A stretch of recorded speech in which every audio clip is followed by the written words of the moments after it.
लोगों से रिश्ते तलाश करते हो तो वो क्या तुम्हें दे देंगे?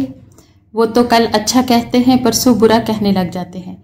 लोगों के सामने गुड बुक में आना चाहोगे तो वो तो सवेरे तुम्हारे बारे में कुछ कहेंगे, शाम कुछ और कहेंगे।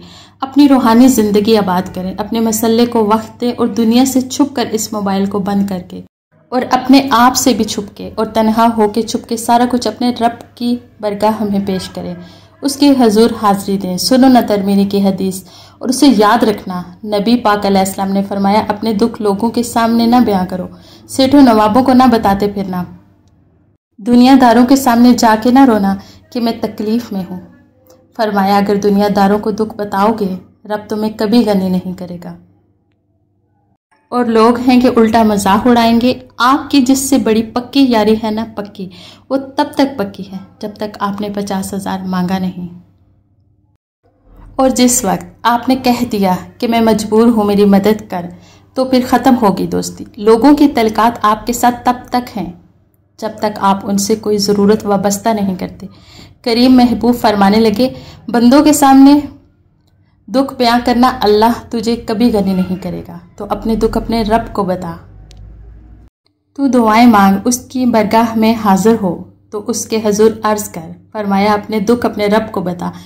वो जल्दी करे या देर से करे, तुझे सारी दुनिया से बेनियाज कर देगा।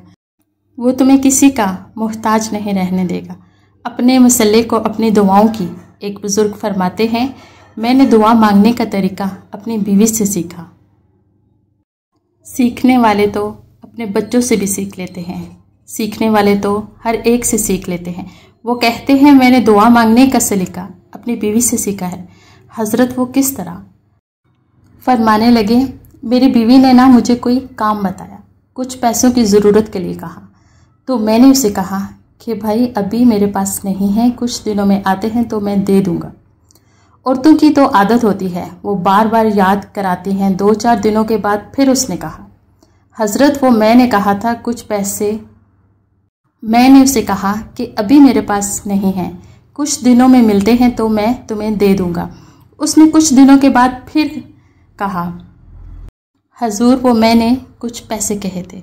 फरमाते, मैंने डांट दिया, मैंने कहा कि क्या तू रोज़ मुझे शर्मिंदा करती है? कहा ना मेरे पास नहीं होंगे तो दे दूंगा, तो तू रोज़ याद कराती है। फरमाते हैं, उसने पहले तो मेरी डांट को सह लिया, फिर मेरे सख्त जुमलों ने उसकी आंखों में आंसू पैदा कर दिए। फिर उसने अपने आंचल में अपने इस दुख को समेटा और फिर उसने एक जुमला कहा तो मैं रो पड़ा और मुझे अपने रब से मांगने का तरीका आ गया। मुझे कहने लगी, हजरत जी आपने डांट दिया, मैंने सह लिया, पर आप ही मेरे शौहर हैं, आपसे ना कहूँ तो मैं किससे जाकर कहूँ। फरमाते हैं, मैं रो पड़ा और मैं खुल के रोया और मैं तड़प के रोया और फिर मेरी सिसकियाँ बन गई। तो मुझे कहने लगी, आपको क्या हुआ? मैंने कहा, मुझे भी दुआ मांगनी आ गई। जब मैं उसे कहूँगा ना, अल्लाह तू ही मेरा रब है, मैं तुझसे ना कहूँ तो मैं किससे जाके कहूँ? मैं क्यों किसी बंदे से सवाल करूँ? मैं क्यों किसी दुनियादार से सीखूँ? मैं तेरे बंदों का नेक बंदों का वसीला लेकर, तेरे महबूब की गुलामी लेके तेरी बरगाह में आया। तुझसे ना मांगूँ तो किससे मांगूँ? समझ आ गई है, जब मैं इस रंग में मांगूँगा तो फिर रब मेरा बड़ा ही फजल फरमाएगा।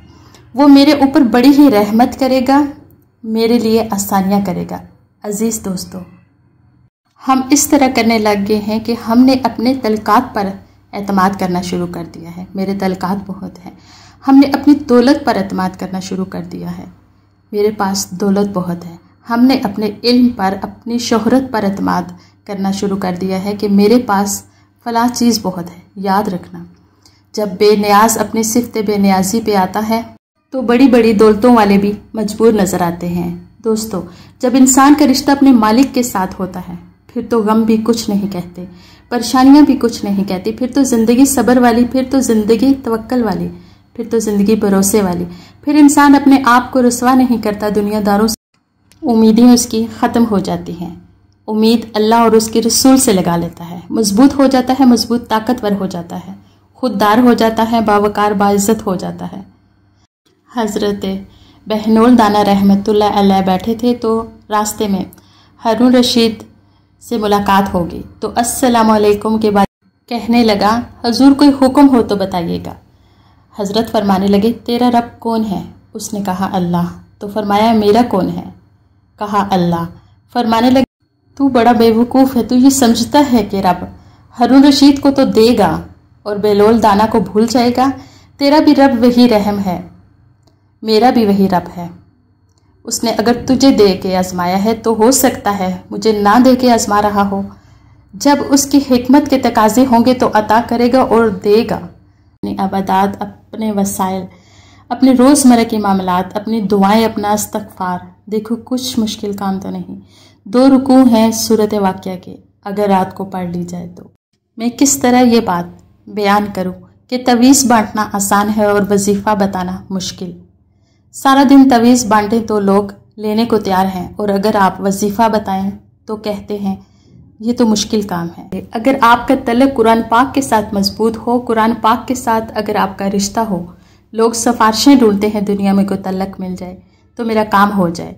दुनिया में इतना मुश्किल मामला है तो आखिरत में मुझे बताइएगा कितना मुश्किल मामला होगा। मेरे नबी पाक सल्लल्लाहु अलैहि वसल्लम ने फरमाया, जो लोग सूरत मुल्क पढ़ा करते थे ना, सूरत मुल्क, ये सूरत मुल्क क़यामत में उनकी सिफारिश करेगी और इस तरह करेगी कि कहेगी, ए अल्लाह, यहाँ इस बंदे को जन्नत में दाखिल कर दे या मुझे कुरान पाक से अलग कर दे।